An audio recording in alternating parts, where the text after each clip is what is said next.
In this video, I just want to briefly touch on many of the other functions that you can do, and I'm just going to really talk about it here and encourage you to try them at home.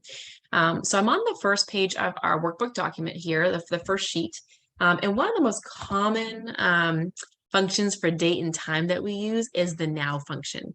So if you just hit equals and you type in now, and then we put parentheses like this, just blank parentheses, it will actually put the date in, which again is really helpful here.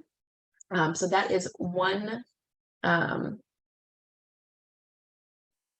piece that is really helpful. And then also today also works very similar there as well. So now we'll also can also give you the time if needed. And then today is typically just the date. But those are both two very common date and time functions that we do use a lot. There are a ton of other date and time functions, which I'm going to encourage you to kind of play around with at home, or if they come up at work for you. And I'm going to show you our textbook for a second.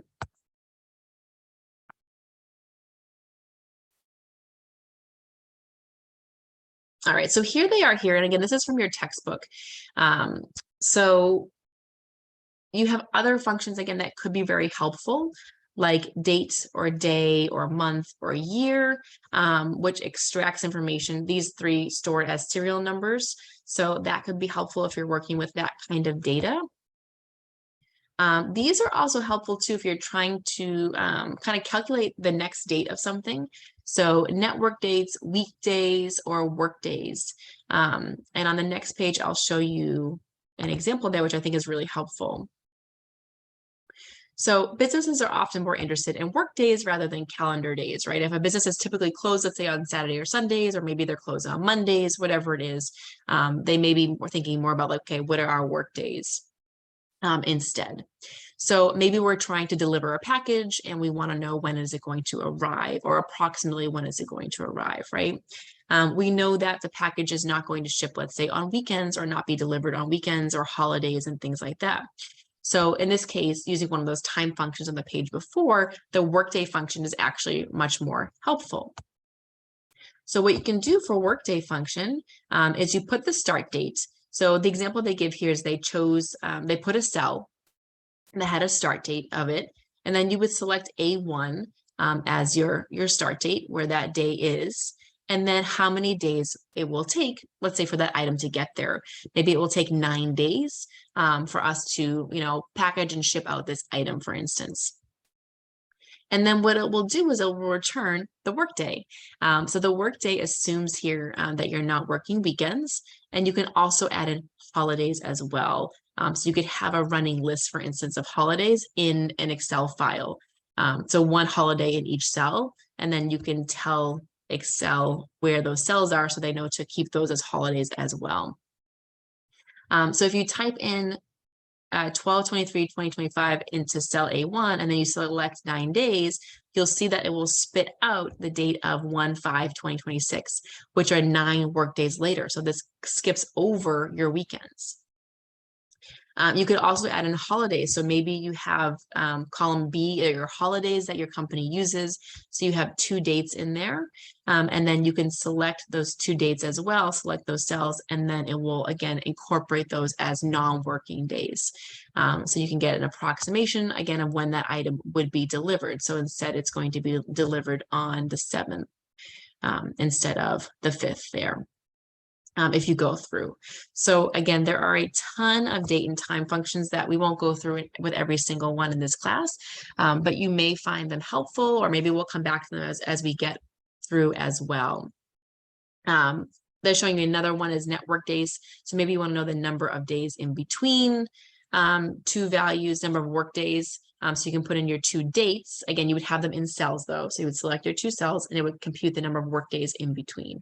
So there are some really nice other date and time features that you can do, particularly if you're in an industry that is relying maybe on shipping a lot, or considering work days, how long it's going to take to complete a project, again, considering work days, and so on. So those can be helpful too. The other thing I wanted to show you guys, let me stop sharing for a second. I'm going to go back to my Excel file. is we do that, you can get a lot of errors, right? So if I were to just type in now and hit enter, for instance, I didn't complete it. I didn't put those blank parentheses in between so that it knew to put today's date in, or today's date and time. It's giving me an error message. So whenever you see this little kind of green triangle in the corner, Excel is probably telling you that, hey, we think there's a mistake here. Doesn't always mean there is, because it actually will flag formulas that they think are not done correctly either, even if they work fine. So you may get an answer, but you may see a little green triangle, which is just Excel's way to say, hey, we think there could be a mistake here. Now, this one is clearly showing us a mistake. It's not working, right? So there's lots of different error features that Excel will show you.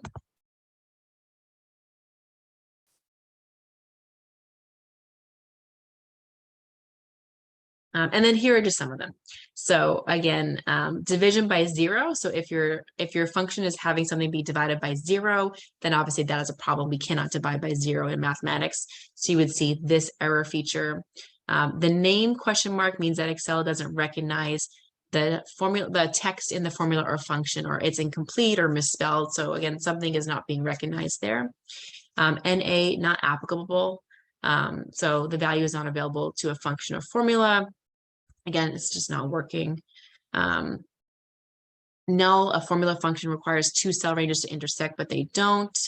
A number feature means an invalid numbers are used in a formula or function. So maybe you're using text instead of numbers or something like that. Reference is a cell reference is used in a formula function that is not valid. So maybe you deleted a cell or rearranged things. So you'll have a reference notation there. And of course, value, the wrong type of argument is used in a function or formula. So again, maybe you select a text value, but it should be numeric or something like that. So these are common Excel errors that they will let you know about.